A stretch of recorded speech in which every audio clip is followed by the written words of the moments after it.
You are listening to the Makers Church podcast. For more information about our community, please visit makerschurch.org. Well, good morning. Welcome to Makers Church. Thanks for being here on 4th of July week. And apparently today's Canada Day, so happy Canada Day. Wow. Yeah, Canadians. Oh, Canadians are here. Hey, welcome, eh? That's the only Canadian I know. Well, thanks for being here. My name's Mark. I'm one of the pastors. And if you've been with us for a little bit, you know we've been journeying as a community, as a church, through this series called Prism. We're a little more than halfway through, and it's been really fun. What we're doing is the three of us, Pastor Shalise, Pastor Derek, and myself, have been taking three different scriptures or three different stories, and we've been unpacking them three different ways. The idea is that as a prism can take white light and refract all these beautiful colors that are within it, the scriptures has all of this truth packed in it. It's this well of meaning and wholeness that we can pull from.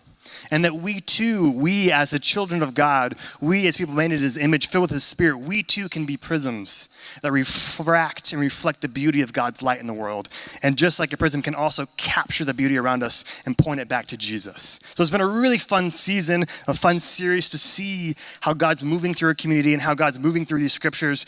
I'm speaking on the third and final week of the story of Jacob's ladder or Jacob's stairway.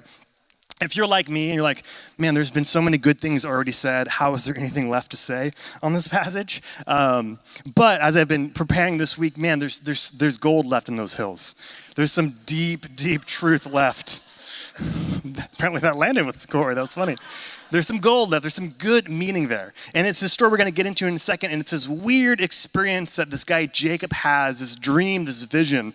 And I thought about dreams, which are weird things, right? Like, why do we have dreams? There's a whole array of philosophies on what they mean, what the purpose is. I don't dream a lot. I don't know about you. I don't have a lot of dreams. When I was a kid, I used to have weird recurring ones. Like I would wake up and it would be like finals day for a class that I had never studied for. Have you guys ever had that dream? Or I would like be at a job and I'd be at a job interview and like, wow, you're a perfect candidate, but you never passed like junior high history. And then like in my dream, I'm transported back and it's finals and I don't know anything and it's terrifying. Or I would have dreams where I was being chased by somebody. But when I tried to run, it was like quicksand. You guys ever had that dream? It's like a reoccurring one.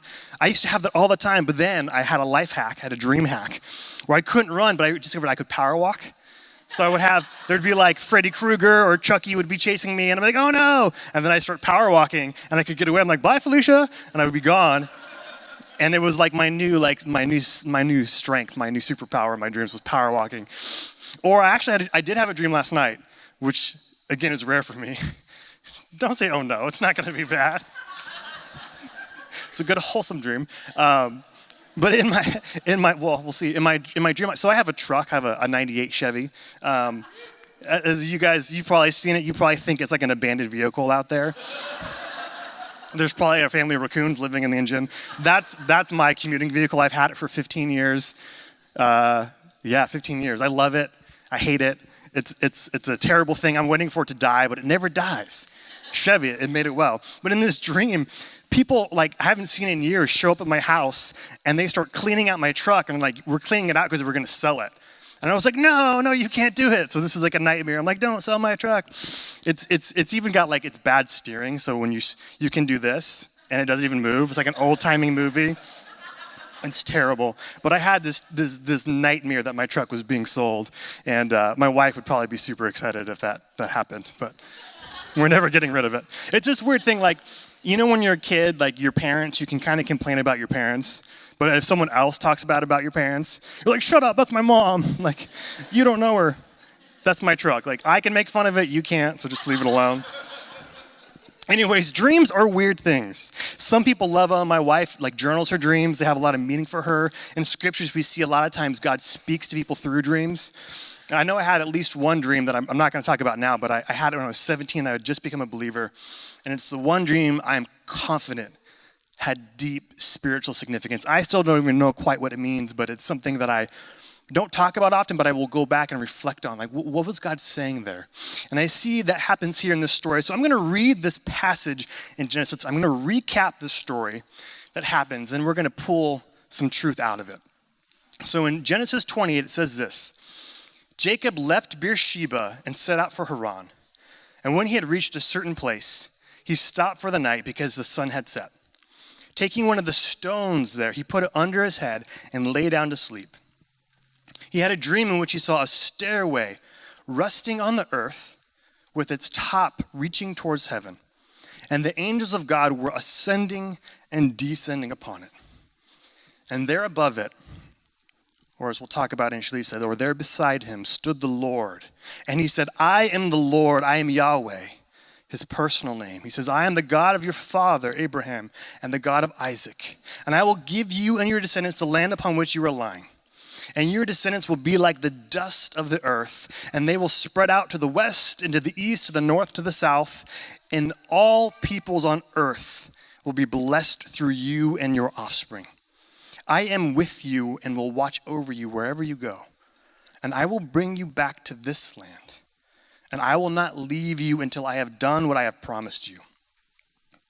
When Jacob awoke from his sleep, he thought, surely the Lord is in this place and I was not aware of it. And he was afraid. And he said, how awesome is this place? This is none other than the house of God, the gate of heaven. And early the next morning, Jacob took the stone he had placed under his head, and he set it up as a pillar, and he poured oil on top of it. And he called the place Bethel, which means house of God, though the city used to be called Luz.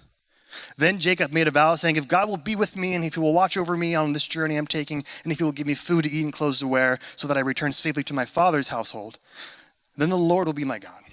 And this stone that I have set up as a pillar will be God's house. And all that you give me, I will give you a tenth. Interesting story, crazy story. I want to say 2 points that we've made already. I want to recap them because they're important threads and themes that go through each of these weeks. And then I want to pull some new insights from it. The first is this reality that this stairway mentioned here, this stairway is Jesus. Jesus claims to be this stairway. He says it like this in John 1:51. He says, and then he added, he's speaking to his people. He says, very truly I tell you, you will see heaven open and the angels of God ascending and descending on the Son of Man. Son of Man, I'm not going to talk about it now.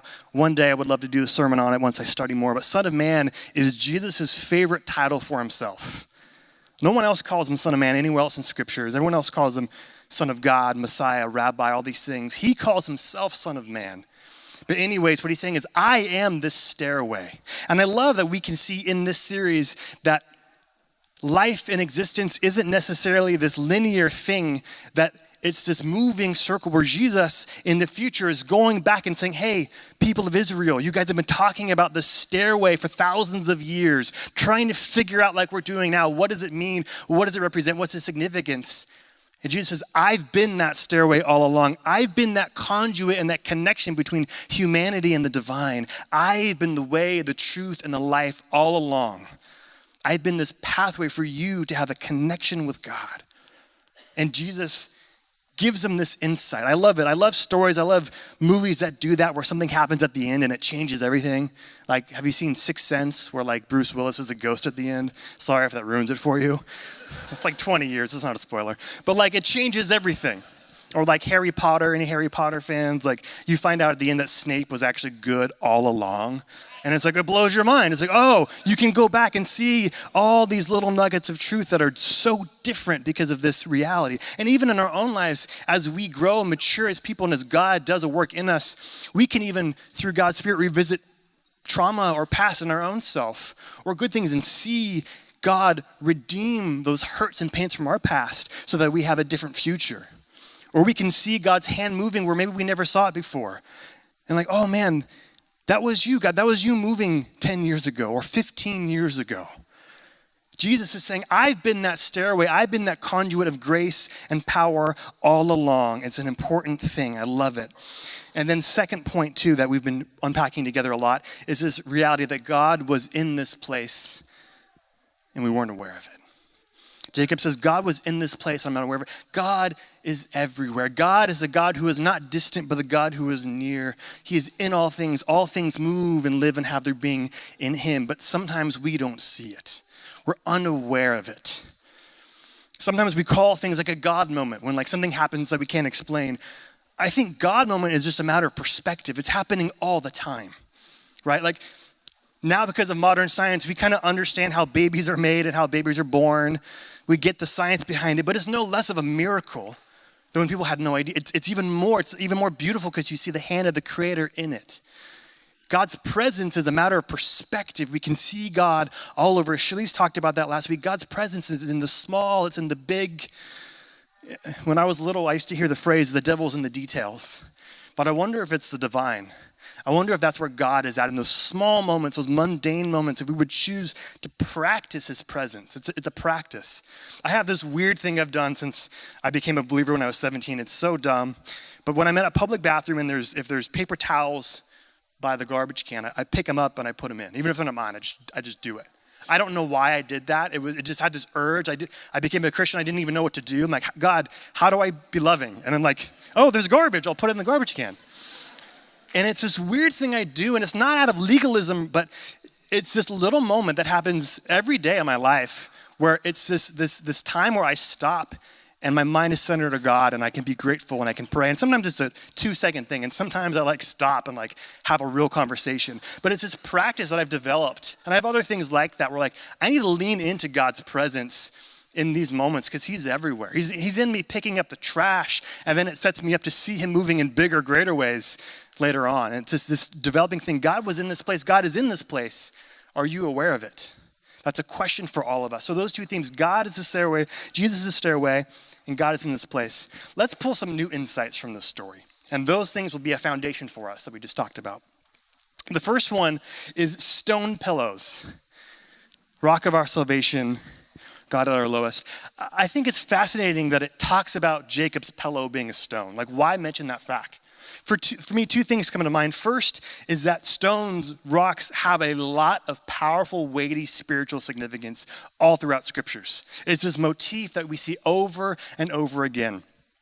God is the rock of ages. He is the rock of our salvation. It says Jesus is the chief cornerstone. He is the rock of our salvation. We see this everywhere. There's even a scripture where it talks about when we step into the new heaven and new earth, God has our names written on white stones that only he and we know. There's this intimacy. There's all kinds of beautiful poetry to it.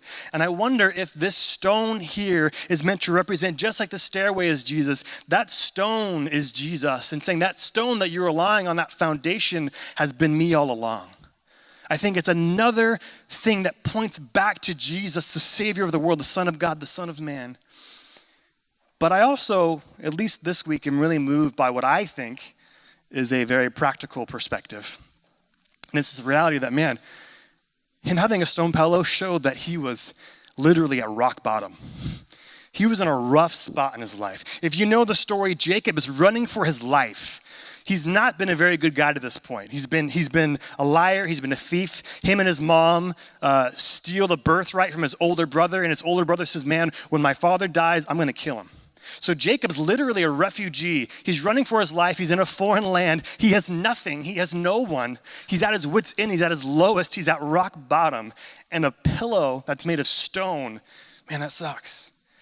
And I wonder, man, sometimes it seems like when we're at our lowest is when God actually shows up. Or maybe it's just then that we can see him. Maybe that's when he strips away all the other things that take our attention or things that we put pride in. Those things are removed, and all that's left is this raw need. And that's where we experience God. So sometimes it's at our lowest that God makes his appearance. Jesus says, I am near to the brokenhearted. I am near those who are downcast. So if you're at a low point today, if you're at a low point this week, if you're at a low point this year, know that God is near.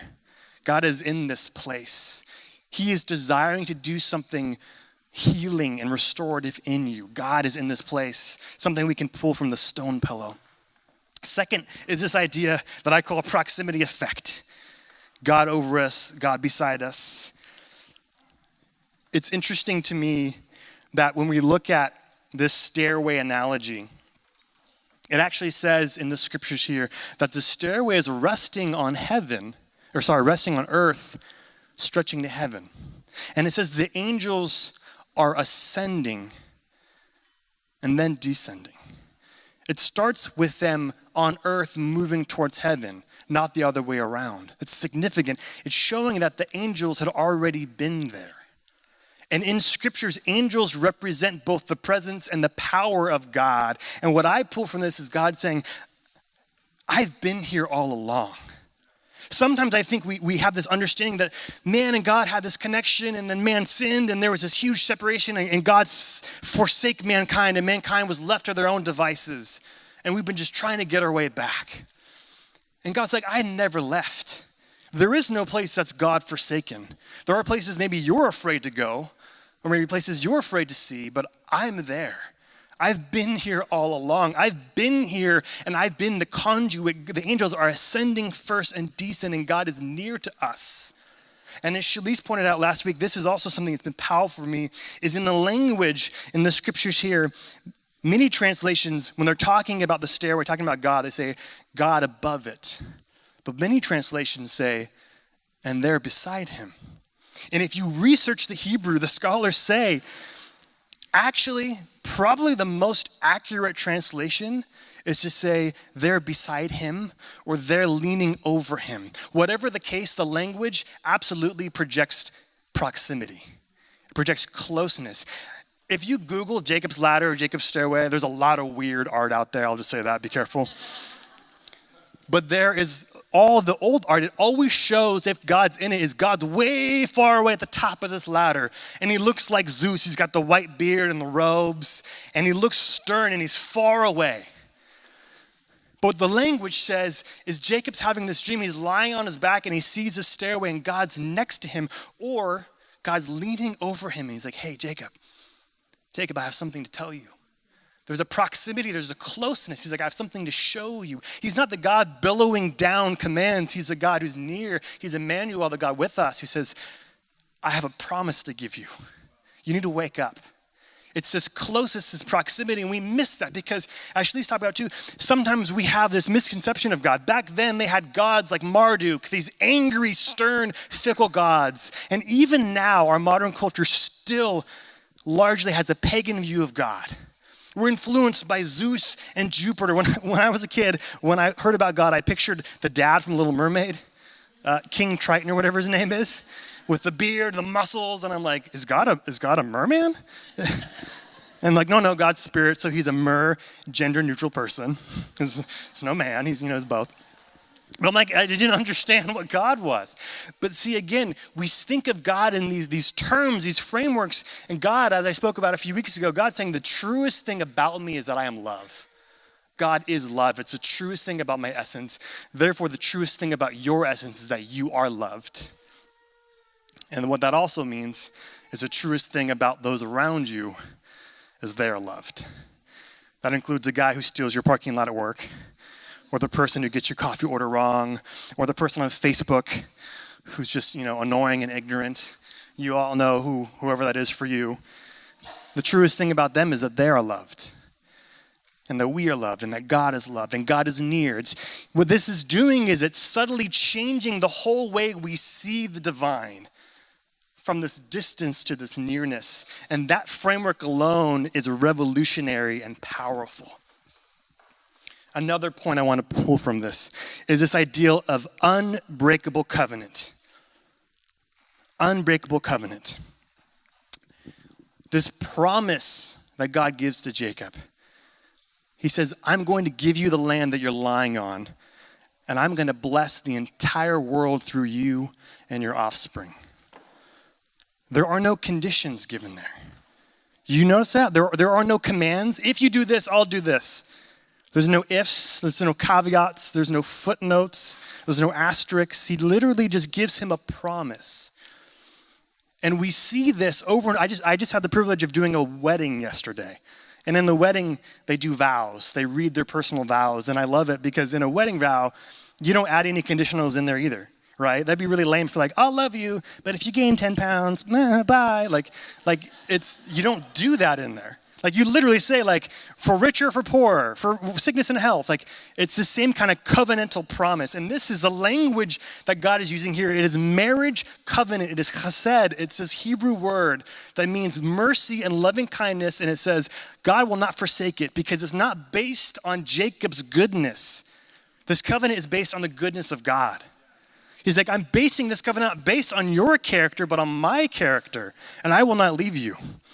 And I wonder in our own lives, what if we treated people not based on their character, but based on our character?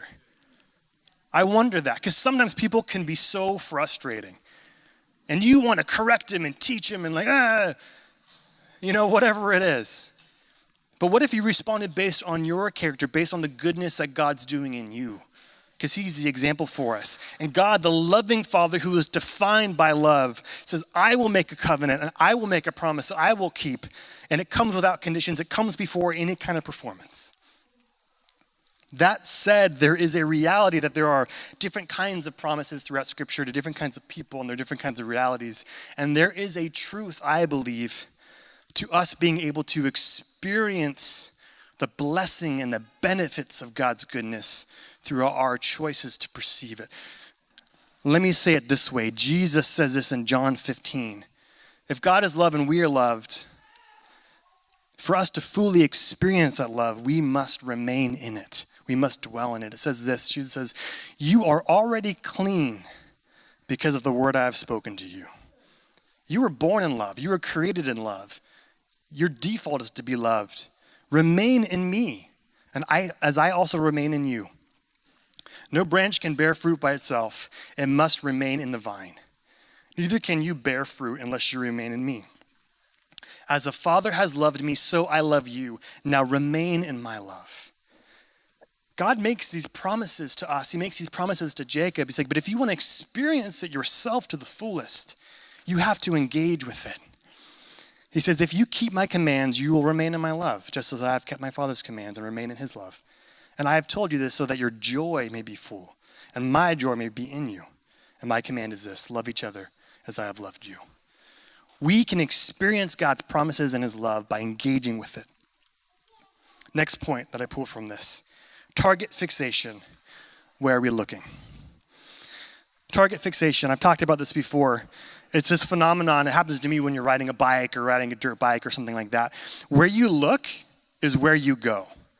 So when we're riding dirt bikes, Derek and I, if we're going on crazy trails, if you see a scary tree, a rock, or a ledge, they say don't look at that ledge because you're going to go off that ledge. It's just how your body works. Look where you want to go. Keep your eyes on the trail. Keep the eyes on the guy in front of you. Keep your eyes on where you're going because that's where you're going to end up, where you're looking. So in this story, it's fascinating to me that Jacob, after he receives this powerful promise from God, he then responds, and you can see his immaturity. This is Jacob's first encounter with God, and you can see his immaturity, his ignorance. And he's saying, okay, God, he starts making deals. If you'll be with me, and if you give me food and clothes and all of this, I guess I'll give you 10% of my stuff. And God's like, okay, whatever. And then he says, notice this, Jacob says, and if you help me return safely to my father's household. Jacob is still trying to get back to where he started. He still wants to go back to his father's household that he got kicked out of. And God says, I'm actually trying to take you to a new place. I'm trying to give you a new land, a new promise, a new purpose. And you're looking back. How often do we do that? Either something good or something traumatic in our past, and we look back and we dwell there. It was once said to live in the past is to die in the present. And I think there's truth to that. God wants to redeem our past again. He wants to tell us truths now that reshape and reclaim our past so that it propels us forward. But he says, you need to keep your eyes on where I'm taking you. My promise and my plans are so much bigger than you even imagine yet. Jacob, there's no way you could know what's happening. It's going to take thousands of years and so many generations to unfold, but it's good. Keep your eyes in that direction. And for us, target fixation, where are you looking? Where are you focusing on? Are you focusing on these things that keep you in cycles and in loops and in slavery? Or are you looking to where God is trying to take you? We have to ask ourselves these questions because God says, I'm trying to take you to new places and do new things. It's beautiful. Second to last one here. Trust exercise. Resist the urge to religify or overcomplicate. Stay with me on this one for a sec.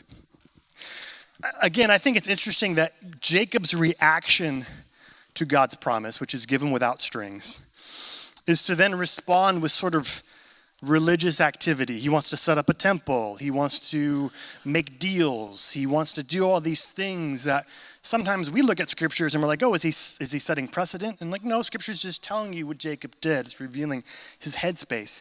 And it's interesting, like he wants to set up this temple. Oh, this must be God's house. I had this vision here. This must be where God lives. This must be the gateway. But we know that God's so much bigger than that. It says this in 1 Corinthians 3:16. Don't you know that you yourselves are God's temple and that God's Spirit dwells in your midst? See, God's breaking down these religifying activities that we do and these overcomplications. Stay with me here. I see parallels between this story and what I think is one of the most cool, strange encounters in the Gospels. It happens with Jesus and three of his closest followers, one of them being Peter. And it's this weird thing called the Transfiguration, where this crazy vision happens, just like Jacob sees this vision. All the guys are afraid, just like Jacob's afraid.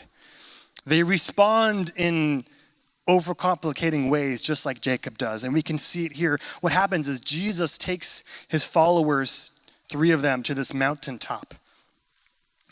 And what happens is they have this crazy experience where they see light and they see thunder and they see smoke and they see dead people. They see Moses and Elijah talking with Jesus and they're freaked out. And Peter responds to this crazy situation like this. He says, Peter said to Jesus, Rabbi, it is good for us to be here. Let us put up 3 shelters, meaning let us make 3 little temples just like Jacob did. One for you, one for Moses, one for Elijah. And I love that it says in parentheses here, he did not know what to say. They were so frightened. Then a cloud appeared and covered them, and a voice came from the cloud saying, this is my son, whom I love. Listen to him.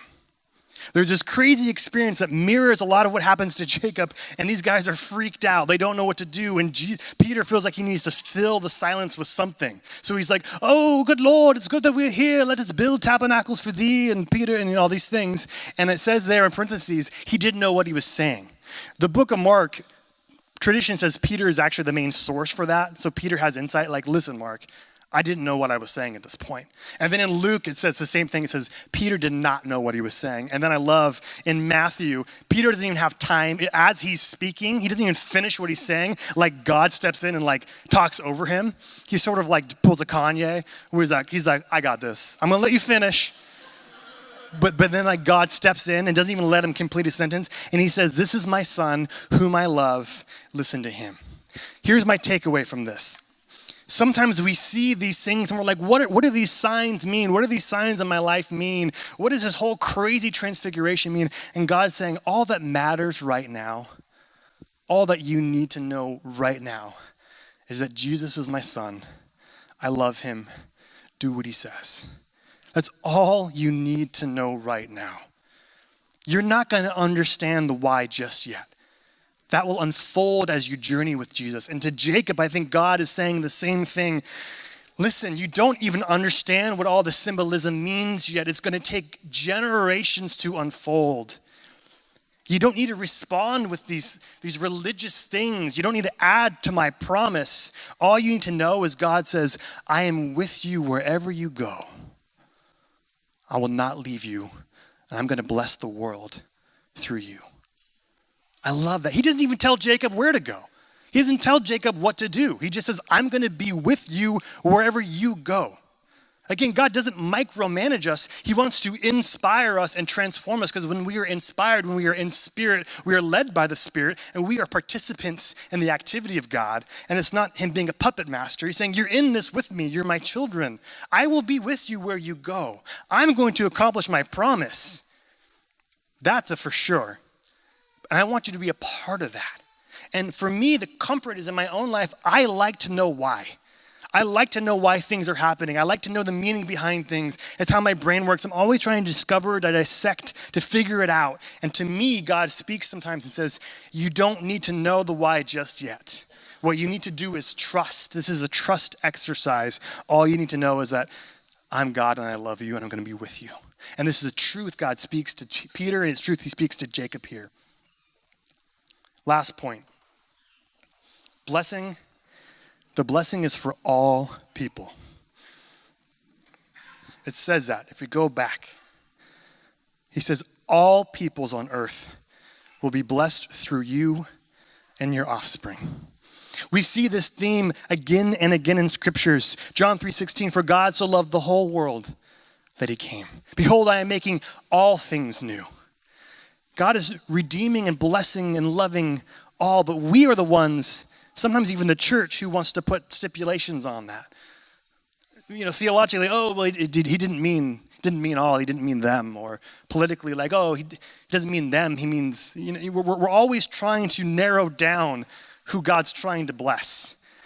And God's like, don't do that. I'm not doing that. Who are you to think that you can restrict my blessing and my love when I'm trying to bless the entire universe through you and your offspring? And I love that word offspring in English, it is a singular and it is a plural. You can have one offspring, you can have 10 offspring, the same word. It's the exact same in the Hebrew. What he's speaking about here is the singular offspring. He's speaking about Jesus, one of those specks of dust who from thousands of years and all these generations would come, this Son of Man, this stairway, who will change everything.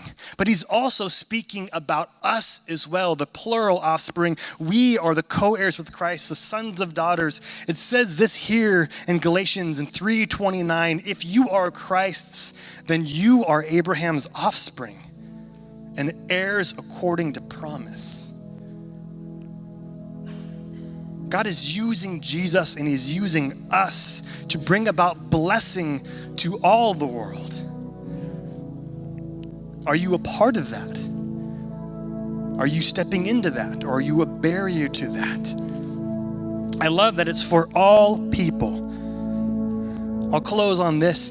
This story of Jacob's stairway, of Jacob's ladder, has often been compared to in ways to this other story in Genesis, the Tower of Babel, where it's actually people not trying to reach God. They're trying to just rival God. And they're trying to make a name for themselves by building this great tower through their pride and their hubris. And what happens is it leads to this division of peoples and languages, which in itself isn't a bad thing, but those different languages then lead to conflict and strife and enmity. And this diversity leads to separation and to walls and to barriers. And then we see the ramifications of that through all human history, this conflict, this tribalism of you're not us, so we don't like you. But then we see Jesus, the new stairway, the new tower, who comes and says, I will be the God of all people. I will draw everyone to myself. At my name, every knee will bow and every tongue will confess. After Jesus dies and rises again, there's this thing called the Pentecost where his Spirit descends on his people for the first time in a new way. And they speak out in all these different languages, praising God. And we see where Tower of Babel represented the separation of peoples, Jesus represents the uniting of peoples. And where these different languages and diversity was conflict, now this diversity is this beautiful harmony that never existed before. These different languages give us different prisms about the goodness of God. There are studies that show that people who speak multiple languages, when they retell a story, it's actually slightly different in each language because the language activates different parts of our emotion. We can reflect the different parts of God's beauty through diversity. Diversity was God's plan all along. And he says, through me, you will be united. I am the new stairway. I am bringing all people together. I am making all things new. My blessing is for all, and it's going to come through my offspring. First, through Jesus, the author and the initiator of our faith. And secondly, through us, his body, his people, his children. This is a call to action. We are no longer supposed to say, you are not us. We are to love all, and that needs to be reflected in our political policies, and the way we act at work, the way we act with our family and friends, the way we encounter people. We must ask the question, am I responding with love and with blessing? Or is what I'm doing, is it really truly out of fear? Or is it out of selfishness? It's this question that God is asking of us. And we see it all the way back here in the story of Jacob. So again, as to close, to recap here, stone pillows. God often shows up at our lowest, or that's when we often see him. Don't run from him in those moments. Proximity effect. God is a God who is near. He's Emmanuel. He is a God who is with us. Unbreakable covenant. God's love for you is unshakable, unbreakable. It's based on his goodness, not yours. What if we decided to remain in that love, and to love others not based on their character, but on ours, as we are being renewed in Jesus? Target fixation. Where are you looking? Where are you looking? Are you looking always to the past? Are you always looking to the future and never seeing what's in front of you now? Seek God. Ask God to show me new places. Trust exercise. Are you always overcomplicating things? God, what do I do next? Where do I go? Tell me the answers. What does this all mean? God's like, I've told you, love me, love people. I'm going to show you things along the way. All you need to do at this point is trust. The why will come later. And finally, the blessing is for all people, and it comes by us and through us, and it's for us. Let's pray. Jesus, we thank you for the deep truths that you've placed all throughout scriptures, and how you are revealing yourself to us progressively over time. We are learning more and more about your character. We are discovering more and more about your goodness, and we will never find the edge of that. For your goodness and your love are infinite. They have no end. What a privilege and an honor to spend our lives searching that and reflecting it, God. May we trust in you as the stairway, the pathway, the conduit, and may we be conduits of your grace. We thank you and we praise you, Jesus. Amen. You are listening to the Makers Church podcast. For more information about our community, please visit makerschurch.org.